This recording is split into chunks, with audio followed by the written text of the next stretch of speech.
Whenever you are ready. You're ready. Okay, please be seated in any comfortable posture. Eyes gently closed, body straight and still. Become aware of the calm, relaxed flow of breath.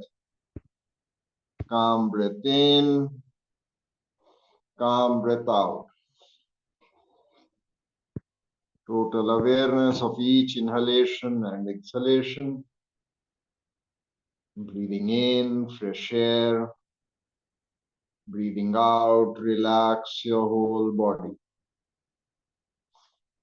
Relax your forehead, your face muscles, your shoulders. Relax your arms, your abdomen. Relax your whole body. Total awareness of each inhalation and exhalation.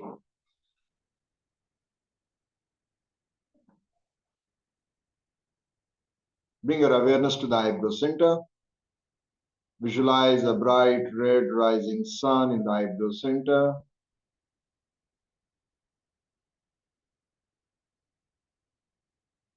Become aware of the brightness, the shape. I shall chant Om 3 times, then a Vedic hymn. If you wish to join, take a deep breath in. Om.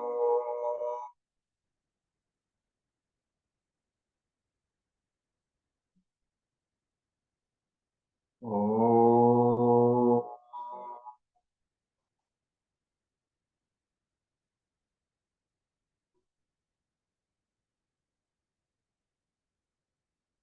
Om.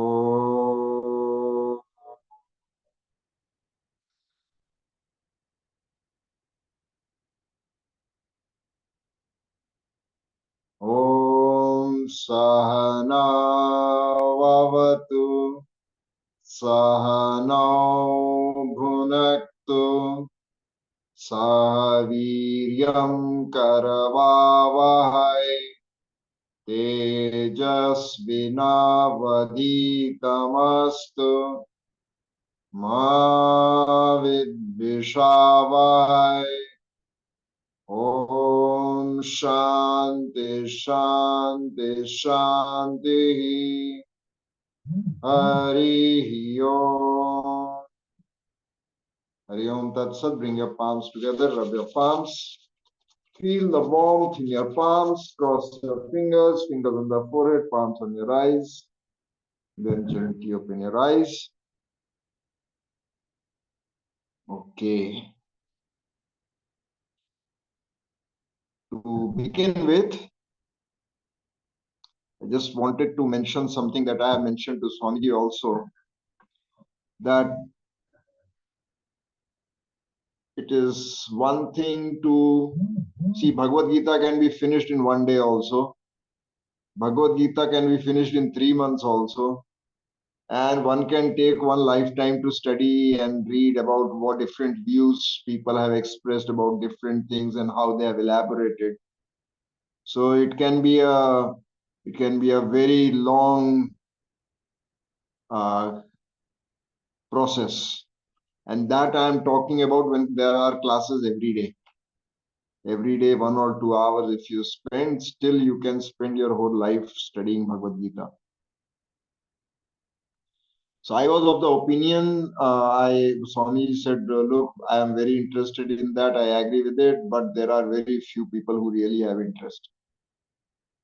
I would put it slightly differently. I would say that everyone attracts people based on the karma that one has. And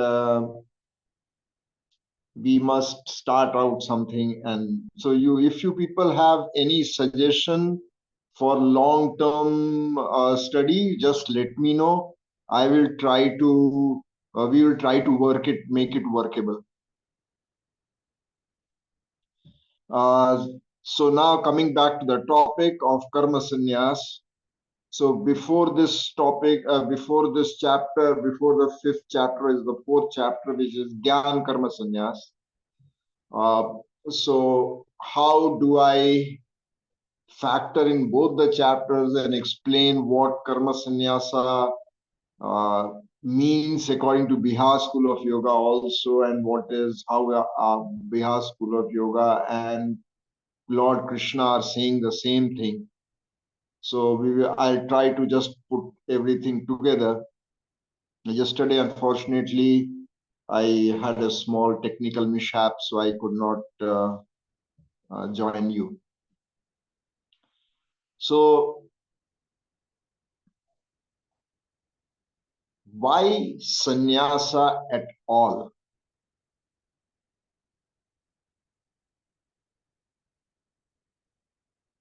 See, as the society evolves, it has to have certain systems in place.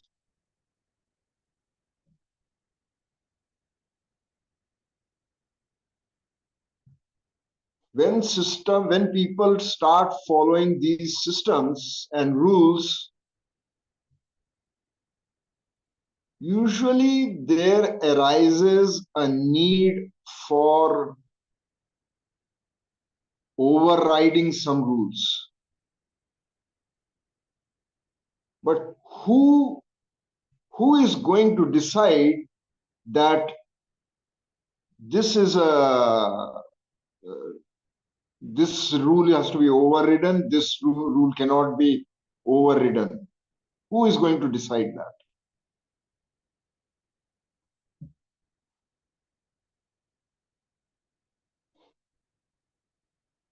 Over a period of time,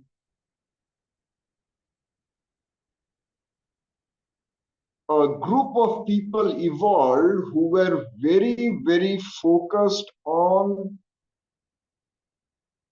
following a very disciplined lifestyle.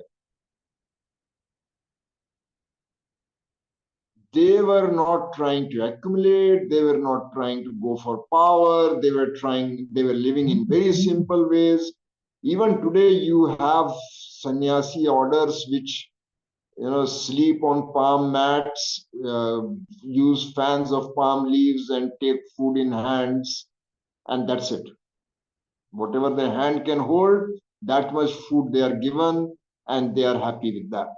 And they do prayers and they live life as a sannyasi. But over a period of time, many sannyasis also felt this, and many rulers also felt that this was one community which was not being utilized well enough. It was after Lord Shankaracharya, Jagadguru Shankaracharya came up, and after, let's say, Buddha came and Buddhism flourished a lot in India and everywhere. But since it was a one-man creation, it had not gone through plenty of rigors. It slowly people began to go astray. And then Shankaracharya came and he felt that there had to be more order. Sannyasis had to find means of expressing their learnings. So he created a method, Prasthantre, where you read Bhagavad Gita, you read Upanishad, then you read Brahma Sutra. And then you discuss these and you go to the people and try to tell them the truth. So that was the method he created. So there has to be a section of people who are thinking, talking, and also ensuring that the past, what had happened actually, why Buddha did not like what was going on and why Buddhism became very prominent, because people had started misusing the Vedic rituals. People had started making money out of it, exploiting people others who did not know, who were trying to go to them for help, and there was a lot of exploitation going on. I'm sure this happened in all communities, whether it is Christian community or any community. In the name of religion, in the name of rituals, in the name of traditions, people get exploited. Because for a long time they are obeying everything, they are agreeing with whatever is going on, and over a period of time the clergy begins to feel they are the bosses, and usually the clergy has very limited knowledge. Their knowledge is limited to their books, and soon their own passions, they do not know how to use such a lot of power, and they began to misuse it. So that's how it happened in India. I do not know. I'm sure things happen in the West also. I do not know exactly what happened. I'll have to do a research on that. But so this was how things happened in India, and Jagadguru Shankaracharya came up, and then he did what he did. Things might have been happening in Lord Krishna's time also. So now, if I tell you there are 5 types of yoga: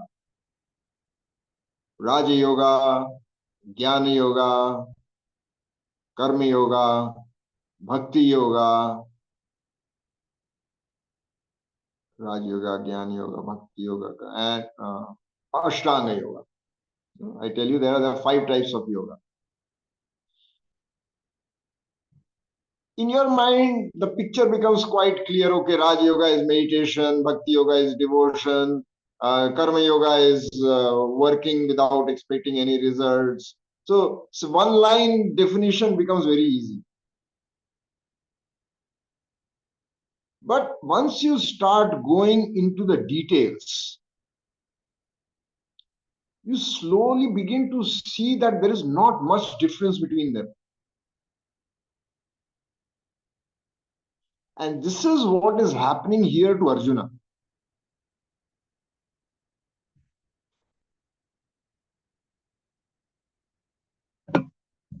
He is in a situation where he's trying to find his answers, but he is trying to make sense out of the meanings of whatever Krishna is saying. There's a very popular saying: do not look at the finger that I am pointing, look at what I am pointing at, look at the moon. You know, this is Bruce Lee, known for Bruce Lee thing. He says, don't look at the finger, look at the moon. You know? Similarly, Krishna is trying to tell Arjuna something. And he uses various methods. He tries to say, look, he wants to make sure Arjuna understands where he stands, what are his duties, what he needs to do, what attitude he needs to have, and what is reality about. Why is he getting so attached to his family, his gurus? It is understandable. You know, they had taken care of him and taught him so much. So it is understandable whatever he is going through, but at the same time, he has to come out of it so that he can perform his duties.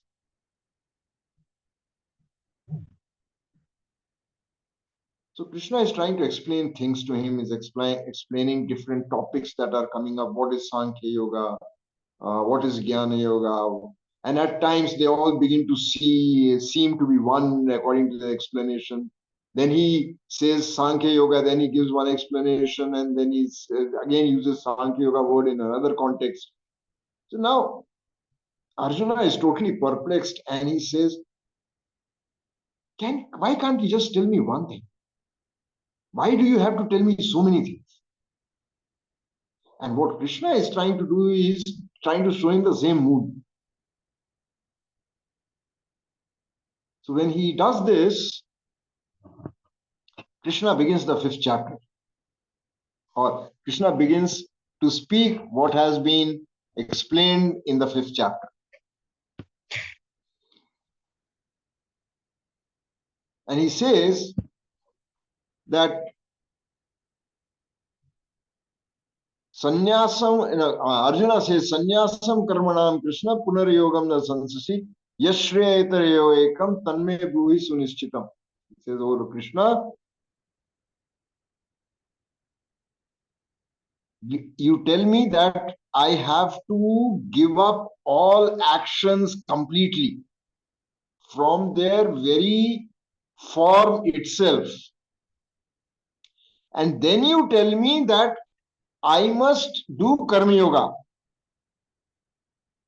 Now tell me clearly which of these two is required for me and how must I go about it? Which of these two is beneficial to me and how must I go about it? Then Krishna says, Sannyasam karma yogascha nishreyasa karavubhav tayoh tu karma sannyasat karma yogo vishishyate. Both Sankhya Yoga, he is using the word sannyasa here for Sankhya Yoga. Now, this is another thing that happened a lot, and you will find in a lot of texts. Terms are used interchangeably because most probably those days for certain things, the terms were used, common terms were used, and the people understood. So if today we are having a conversation and I say, can you bring another mouse? This is not working. You're not going to bring a living mouse. You know what I mean by mouse.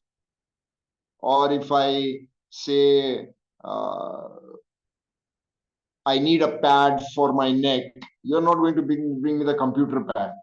So you understand what I'm talking about. Similarly, those days, terms were used quite interchangeably.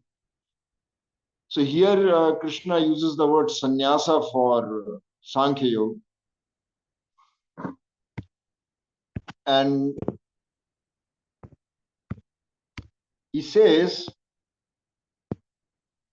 a person who is equanimous. See, eventually everything boils down to those 3 or 4 things I told you last time. Being equanimous, being responsible. I don't remember all the 4 or 5 things in the sequence or the words that I used. But basically, it implies that we have to take charge and we have to understand that this body is just a character, or this is just an individual thing playing its own character, and it has nothing to do with us. We have identified with him. The thought that came to my mind was riding in a car. If you are riding in a car, today you could be riding in one car, tomorrow you could be riding another car. Whatever experience the car goes through, you can remain untouched with that experience. It may have gone through very bad roads. It may have gone through wonderful roads. It could have gone to many places.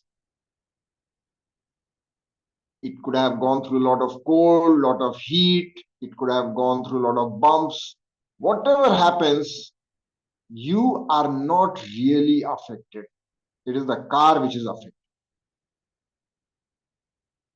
But people can get affected if they relate too much to that car. Similarly, Krishna says, a person who does not hate anyone, envy anyone, nor expects anyone, he alone, that person alone, is worthy of being called a sannyasi, or that person is worthy of being considered as a sannyasi. And here the word sannyasa does not mean a person wearing saffron robes.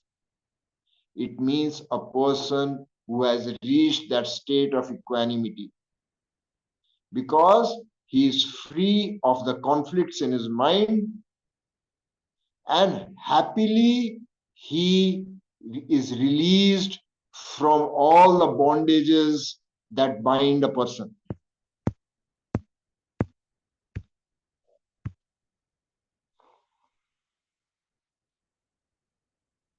He points out that people who are not equanimous, for a long time, I always said, if people came to me and said, which yoga do you follow? Do you do Shivananda yoga or Hatha yoga or Bihar yoga, or what yoga do you do? I told them, look, it is either yoga or it is not yoga. All this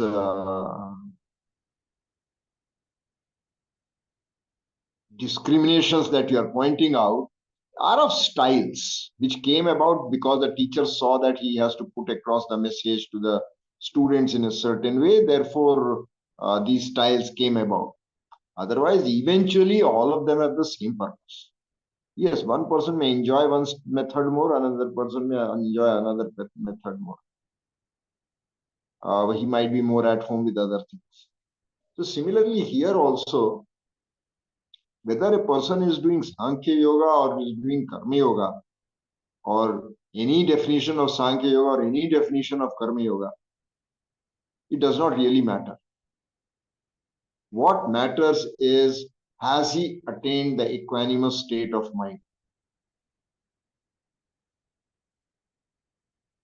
If he has been able to realize who he really is, and that he is not the body, and that connection with the body has not been given to him by the cosmic creator, and that connection is created by habit and by circumstances. Once a person understands that, it does not matter whether he is following Sankhya Yoga or Karma Yoga. You can belong to any school.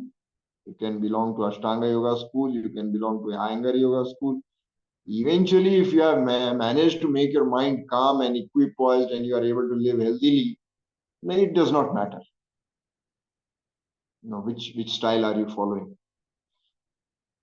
After experimenting with various styles in Kundalini Yoga, eventually I told the students, look, eventually every center has to be relaxed. Nervous system has to be made strong. Your awareness has to be consistent over a period of time. It does not matter how do you go about it. Different people go about in different ways. We were taught in different ways. We have seen people teaching in different ways. We try to learn from each of them and try to develop our own ways. But in the end, what is being done is the same thing. Awareness moving through different centers. And that being consistent. Till the energy also begins to move according to the awareness. And energy begins to move in its full force. Similarly, here also, differences is seen by people who do not understand that what Sankhya Yoga is and what Karma Yoga is, because eventually both are going to give the same result. And the same result is becoming one with the cosmic reality, identifying one's real identity. Yat Sankhye prapyate sthanam tadyoge api gamyate ekam Sankhyam cha yogam cha yah pashyati sa pashyati. One who sees Sankhya Yoga and Karma Yoga as same because they have the same fruits, they have the same results, that person really understands what Sankhya Yoga is or what Karma Yoga is, because both can lead to the same thing. It is only where are you starting their explanations from, or what are you doing more time, what time are you devoting for what, that only makes the difference. Otherwise, they are going to have the same results. But he also says, without Karma Yoga, Sannyasastu Mahabaho Dukkham Aptuma Yogatah Yoga yukto munir brahma nachirenadi gacchati. He says, without karma yoga, even Sankhya yoga cannot be perfected. It's almost like saying you may see Raj yoga differently, you may see Bhakti yoga differently, you may see Ashtanga yoga differently, you may see Jnana yoga differently. But without the other one also will not work. Even in Jnana yoga, you need to have bhakti towards what your teacher is saying and towards your teacher. Even in Karma yoga, you need to have faith in your teacher, otherwise you will start questioning what are you doing here just working. And you might even feel that you are being exploited, you are being free labor. And many people say this also. I myself have said this a few times to my teacher in my younger days. So that confusion can come in. So one has to understand all of them, all of those forms of yoga that are there. They all have a role in one's personality. Different systems evolve because the teacher is teaching the students, and the students seem to have a different tendency. And therefore, they need to work with them. They need to reach out to the student where the student stands and where the world also is, so that the student can learn from the teacher and practice it while living in the world. When Iyengar started teaching, he was teaching in a gym. So he had to teach using props. Iyengar Yoga became famous for props. When Ashtanga Patavi Joyce was teaching, he was teaching in a palace. People were coming there as tourists. And many of them were very healthy and young. He had to go about teaching the way he taught, and that style became famous as Ashtanga Yoga. When Swami Satyananda was teaching, he was teaching certain type of people well placed, people highly qualified, people doing well in their lives in government jobs, and families who had a lot of responsibilities, middle aged people, and his style evolved in a certain way, which people of that kind of physical and mental state prefer more. They are almost scared of this Ashtanga yoga that is we know today, because they find it is too rigorous and too uh, taxing for their health and rigid bodies. It requires young people to do it. Yoga yukto vishuddhatma vijitatma jitendriya sarvabhutatma bhutatma kurvan apina lipyate. One who has his senses under control, who has become very clear and tranquil at heart, one who has become very simple and not so complex at heart, and he has his senses and body well under his control, irrespective of the situation he is put into, that person alone can be detached. And detachment is essential if you want to grow faster in life, if you want to grow faster in spirituality.